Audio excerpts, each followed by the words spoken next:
एक पवित्र आस्था, एक बड़ा त्योहार, लेकिन विसर्जन के बाद पीओपी के मूर्तियों की वजह से प्रकृति की कुछ ऐसी हालत।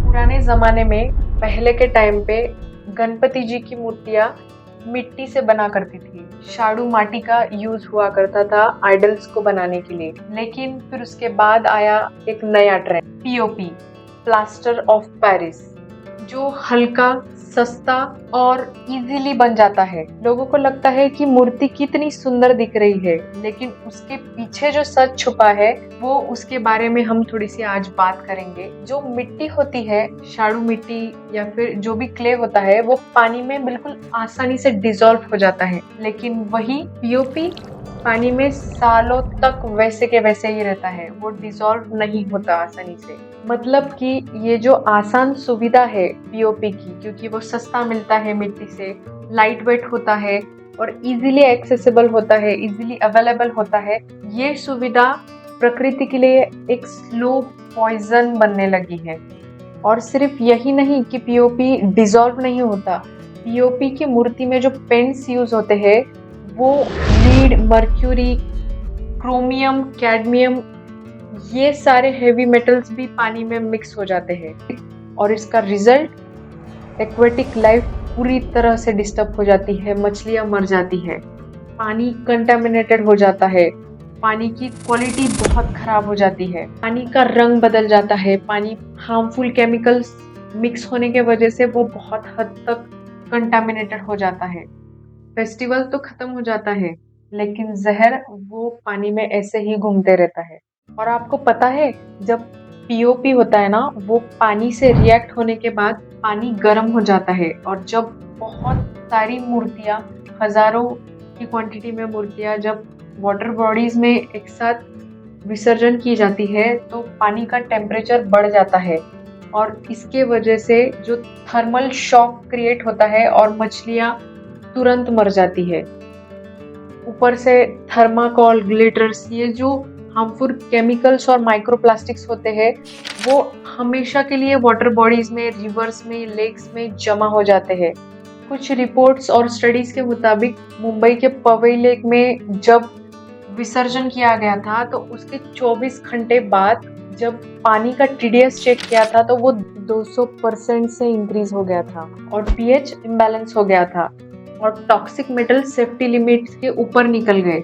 वही 2023 में सूरत के तापी रिवर में स्टडी की गई, तो जो आइडल्स होते हैं पीओपी के, वो सालों तक वैसे के वैसे ही पड़े हुए थे, और वो पानी को कंटिन्यूअसली कंटामिनेटेड बना रहे थे, और रिवर का पानी उसके वजह से हार्ड वाटर में ट्रांसफॉर्म हो रहा था। ये सिर्फ किसी शहर की या किसी लेक की बात नहीं है, ये हर जगह दिखाई देता है जहां प्लास्टर ऑफ पेरिस पीओपी की मूर्तियां विसर्जन की जाती है। जरा सोच के देखना, एक सुंदर त्योहार जो जीवन का उत्सव माना जाता है, वही प्रकृति को बड़ी तादाद में हानि पहुंचा रहा है। क्यों? क्योंकि हमारी चॉइसेस के वजह से। क्यों? क्योंकि हम इजीली चीपर थिंग्स और जो सस्ती पड़ने वाली और जल्दी बनने वाली जो पीओपी की मूर्तियां है, उसे हम ला रहे हैं। क्या भगवान को खुश करने के लिए धरती माँ को तकलीफ पहुंचाना जरूरी है? मैंने ये बात को बहुत सालों से नोटिस किया है। मैं खुद इस फेस्टिवल को बहुत दिल से मनाती हूँ।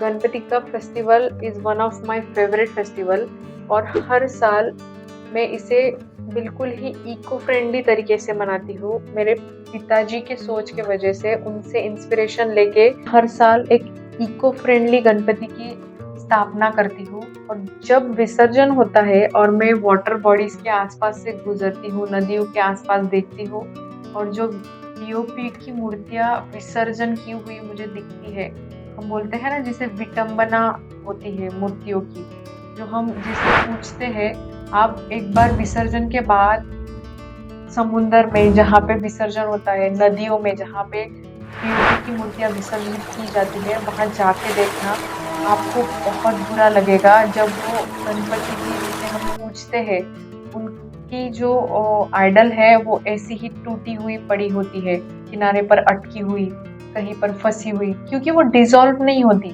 क्या यही पीओपी की मूर्तियां को पूजने से सच में हम स्पिरिचुअल प्रैक्टिस कर रहे हैं? और क्या यही श्रद्धा है भगवान के लिए? और भगवान क्या इससे प्रसन्न होंगे? नहीं, राइट? तो इसीलिए अभी भी वक्त नहीं गया है। आप इस साल से इको फ्रेंडली मूर्तियां जो होती है, शाडू मिट्टी की मूर्तियां होती है, वो अपने घर पर लाना। हो सके तो नेचुरल रंगों का इस्तेमाल कीजिए घर पर, या फिर टैंक में मूर्ति का विसर्जन कीजिए। मेटल, स्टोन या वुड के रियूजेबल आइडल्स भी आप ट्राई कर सकते हैं। पीओपी, थर्माकोल और ग्लिटर को बाय बाय कह दीजिए। मूर्ति वही है जो कि प्रकृति को रिस्पेक्ट करे, ना कि डिस्टर्ब करे। क्योंकि पीओपी की मूर्ति को पूजना और नेचर को हार्म पहुंचाना उसके विसर्जन के बाद, कि इसे हम स्पिरिचुअलिटी नहीं कह सकते हैं। और इसी के साथ इस वीडियो को हम यहीं तक रखते हैं। और हाँ, चैनल को सब्सक्राइब किए बिना मत जाना। मैंने देखा है कई सारे लोग चैनल पर वीडियो देखते हैं पर चैनल को सब्सक्राइब नहीं करते हैं। अगर आपको मेरे ये सब विचार अच्छे लगे तो इसे शेयर कर दो आपके फ्रेंड्स और फैमिली के साथ, ताकि अगर उन्होंने ये चेंज नहीं अपनाया होगा तो वो ज़रूर इस साल से इस खूबसूरत से चेंज को महसूस करें और बहुत सुंदर तरीके से इस साल का गणेश उत्सव मनाएं, इको फ्रेंडली तरीके से। और मिलते हैं आपसे अगले वीडियो में। तब तक अपना ख्याल रखिएगा। गणपति बाप्पा मोरया।